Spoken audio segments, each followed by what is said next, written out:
कुरुक्षेत्र का मैदान, मतलब दो सेनाएं आमने सामने हैं और ठीक बीच में खड़ा है अर्जुन का रथ।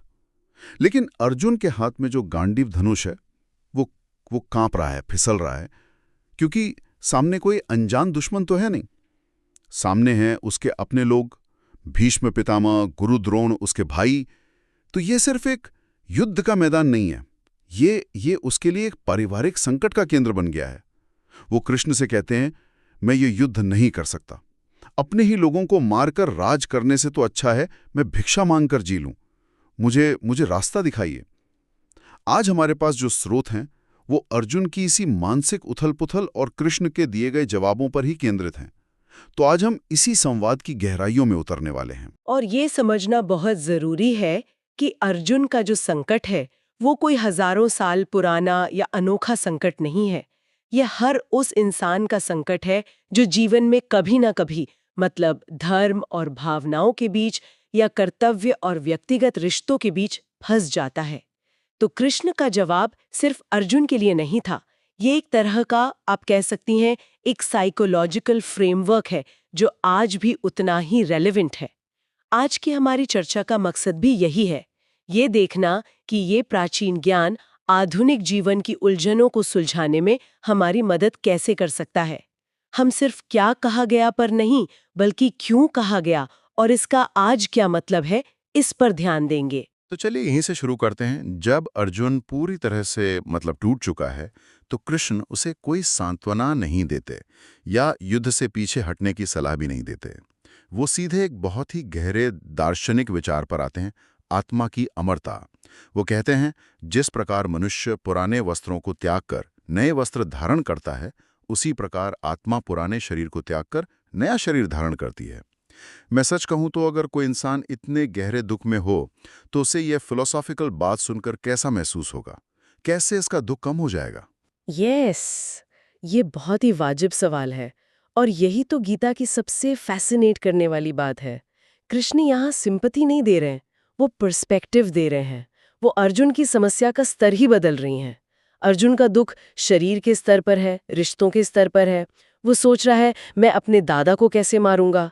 कृष्ण उस सोच को उठाकर आत्मा के स्तर पर ले जाते हैं। वो कह रहे हैं, अर्जुन, तुम जिसे मैं और मेरा समझ रहे हो वो तुम्हारी असली पहचान है ही नहीं। अच्छा? तुम्हारी असली पहचान वो आत्मा है जो न जन्म लेती है न मरती है। ये पहली चोट है अर्जुन के मोह पर, उसकी अटैचमेंट पर। वो अर्जुन को उसके तात्कालिक भावनात्मक जाल से बाहर निकालकर एक बड़ी सच्चाई दिखा रहे हैं। मतलब ये कि पहले समस्या को उसके सही कॉन्टेक्स्ट में रखो, पर फिर भी अर्जुन को तो लड़ना ही पड़ेगा, शरीर तो नष्ट होंगे ही। तो यहीं पर धर्म का विचार आता है ना? कृष्ण से याद दिलाते हैं कि वो एक क्षत्रिय है। बिल्कुल, और यहाँ धर्म का मतलब रिलीजन या मजहब नहीं है। ये एक बहुत गहरा शब्द है।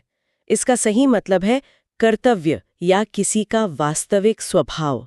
कृष्ण कह रहे हैं कि एक क्षत्रिय होने के नाते तुम्हारा स्वधर्म है अन्याय के खिलाफ लड़ना।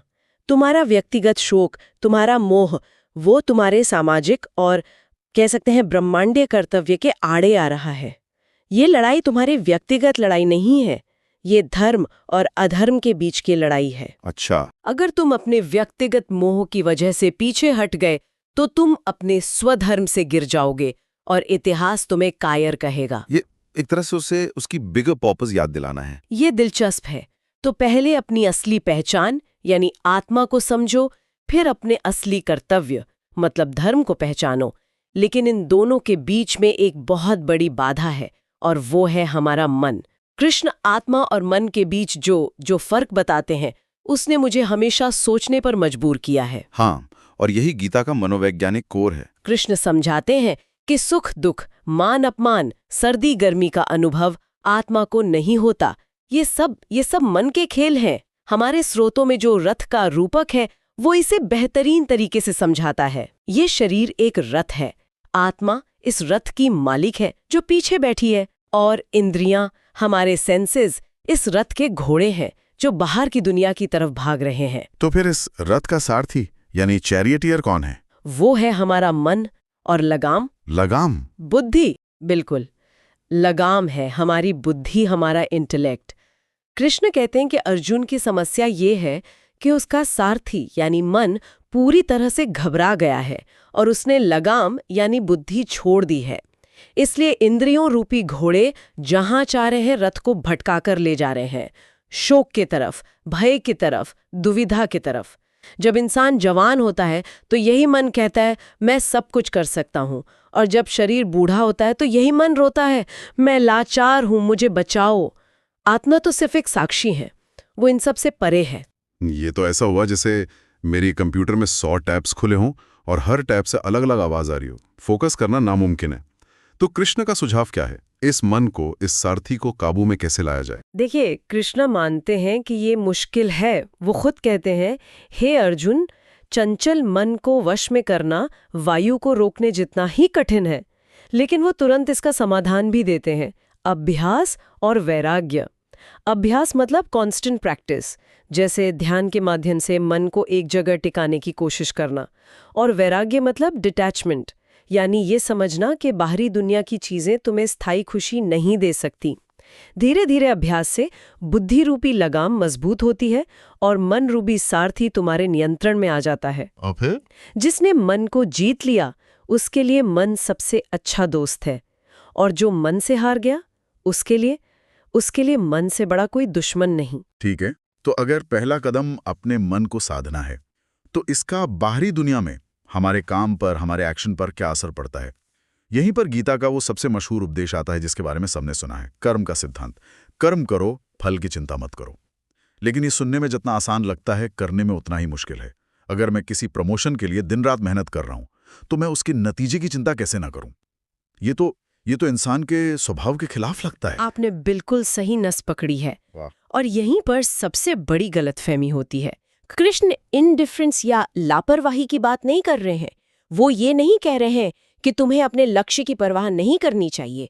वो कह रहे हैं कि तुम्हारा अधिकार सिर्फ कर्म करने पर है, उसके फल पर नहीं। फल पर नहीं। हाँ, फल कई चीजों पर निर्भर करता है जिन्हें तुम कंट्रोल नहीं कर सकते। इनसाइट ये है कि फल की चिंता यानी anxiety about the future result ही हमारे तनाव, डर और खराब परफॉर्मेंस का सबसे बड़ा कारण है। जब आप नतीजे से बहुत ज्यादा अटैच्ड हो जाते हैं तो आप प्रक्रिया का आनंद नहीं ले पाते और दबाव में गलतियां करते हैं। मतलब फोकस को क्या मिलेगा से हटाकर मैं क्या कर रहा हूं पर ले आओ।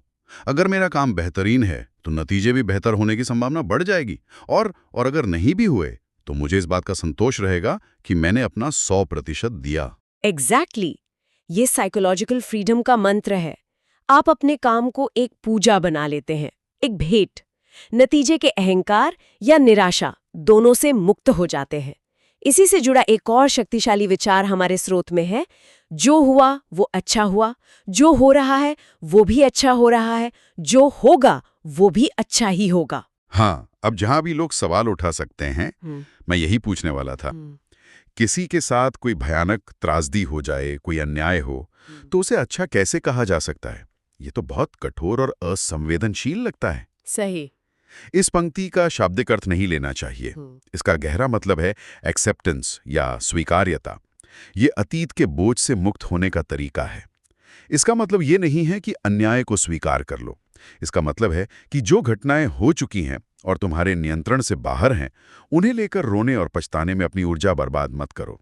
क्योंकि वो पछतावा आपको वर्तमान में एक्शन लेने से रोकता है। बिल्कुल। तुम्हारा क्या गया जो तुम रोते हो? तुम क्या लाए थे जो तुमने खो दिया? ये पंक्तियां हमें घटनाओं से ऊपर उठकर एक बड़े नजरिए से देखने के लिए कहती हैं। परिवर्तन ही संसार का नियम है। इसे स्वीकार करो और अपना ध्यान अपने वर्तमान कर्म पर लगाओ। ये समझ में आता है। तो ये सारी बातें, आत्मा, धर्म, मन पर नियंत्रण, कर्म, ये तो बड़े सिद्धांत हो गए। लेकिन क्या हमारे स्रोतों में कुछ ऐसी छोटी छोटी व्यवहारिक बातें भी हैं जिन्हें कोई अपनी रोजमर्रा की जिंदगी में तुरंत अपना सकता है? हाँ, बिल्कुल। गीता सिर्फ महान दर्शन नहीं है, ये एक लाइफ मैनुअल भी है। जैसे क्रोध पर एक सीधी चेतावनी है। क्रोध से भ्रम पैदा होता है, भ्रम से बुद्धि व्यग्र होती है। जब बुद्धि व्यग्र होती है तब तर्क नष्ट हो जाता है और व्यक्ति का पतन हो जाता है। ये एक पूरी चेन रिएक्शन है। क्रोध एक दरवाजा है जो नरक की ओर ले जाता है। मैं यहाँ एक बात पर रुकना चाहूंगा। वाणी या शब्दों को लेकर एक बहुत गहरी बात कही गई है। वाणी से दिए हुए घाव कभी भरे नहीं जा सकते। ये बात मुझे बहुत बहुत लगती है। ऐसा क्यों है कि शब्दों की चोट शारीरिक चोट से ज्यादा गहरी हो सकती है? क्योंकि शारीरिक घाव तो भर जाते हैं, शरीर उन्हें ठीक कर लेता है। लेकिन शब्दों से दिया गया घाव शरीर पर नहीं, वो अहंकार और स्मृति पर लगता है। वो शब्द हमारे दिमाग में एक कहानी बन जाते हैं, एक नैरेटिव बना लेते हैं, जो हम सालों साल अपने साथ ढोते हैं। वो हमारे आत्मसम्मान को चोट पहुंचाते हैं और रिश्तों में ऐसी गांठ छोड़ जाते हैं जो शायद कभी नहीं खुलती। इसीलिए कृष्ण सिर्फ शारीरिक ही नहीं, बल्कि वाचिक और मानसिक अनुशासन पर भी जोर देते हैं। सोच, शब्द और कर्म तीनों एक सीध में। हाँ, बिल्कुल। और नजरिए की बात भी है। सोच अच्छी होनी चाहिए क्योंकि नजर का इलाज तो मुमकिन है, पर नजरिए का नहीं। ये छोटी छोटी बातें असल में उन्हीं बड़े सिद्धांतों का निचोड़ हैं। उड़ी मुस्कुराहट और आंसू की है। दोनों का एक साथ मिलना मुश्किल है, पर जब मिलते हैं तो वो पल सबसे खूबसूरत होता है। ये हमें सिखाता है कि जीवन में सुख और दुख एक ही सिक्के के दो पहलू हैं। लेकिन इन सबसे ऊपर जो एक विचार है वो है आत्मनिर्भरता का। स्रोत की एक पंक्ति मुझे बहुत पसंद है। जिंदगी के इस रण में खुद ही कृष्ण और खुद ही अर्जुन बनना पड़ता है। रोज अपना सारथी बनकर जीवन की महाभारत से लड़ना पड़ता है। वाह, ये तो पूरी चर्चा का सार है। अंत में कोई भी गुरु या किताब आपको रास्ता दिखा सकती है, लेकिन लड़ाई तो आपको खुद ही लड़नी है। आपको अपनी बुद्धि को ही अपना कृष्ण बनाना होगा, जो आपके भटके हुए मन रूपी अर्जुन को रास्ता दिखाए। सही कहा। आपको अपने रथ की लगाम खुद ही थामनी होगी। तो अगर हम इस पूरी चर्चा को समेटें, तो गीता का संदेश क्या है? मुझे लगता है कि ये एक शांत और उद्देश्यपूर्ण जीवन जीने की कला है। इसका रास्ता अपनी असली पहचान को समझने, मन को साधने और फल की चिंता किए बिना अपने कर्तव्य को पूरी ईमानदारी से करने में है। ये अतीत के पछतावे और भविष्य की चिंता से मुक्त होकर वर्तमान के क्षण में जीने का विज्ञान है। आपने इसे बहुत अच्छे से संक्षेप में बताया और मैं इसे एक अंतिम विचार के साथ समाप्त करना चाहूंगी। स्तोत्र में कहा गया है कि जो व्यक्ति मृत्यु के समय ईश्वर का स्मरण करता है वो परम गति को प्राप्त होता है। ये एक बहुत पावरफुल आइडिया है, लेकिन मेरे लिए असली चुनौती सिर्फ उस अंतिम क्षण की नहीं है। जरा सोचिए, क्या हो अगर हम अपने जीवन के हर पल को उसी जागरूकता, उसी ईमानदारी और उसी अनासक्ति के साथ जिएं जैसे कि वो हमारा अंतिम पल हो। अगर हमारा हर कर्म, चाहे वो छोटा हो या बड़ा, नतीजे के अहंकार के बिना ईश्वर को या अपने आदर्श को एक समर्पण बन जाए, तो हमारा जीवन कैसा दिखेगा? ये सवाल हमें गीता के ज्ञान को सिर्फ एक बौद्धिक अभ्यास न बनाकर उसे अपनी हर सांस में जीने के लिए प्रेरित करता है।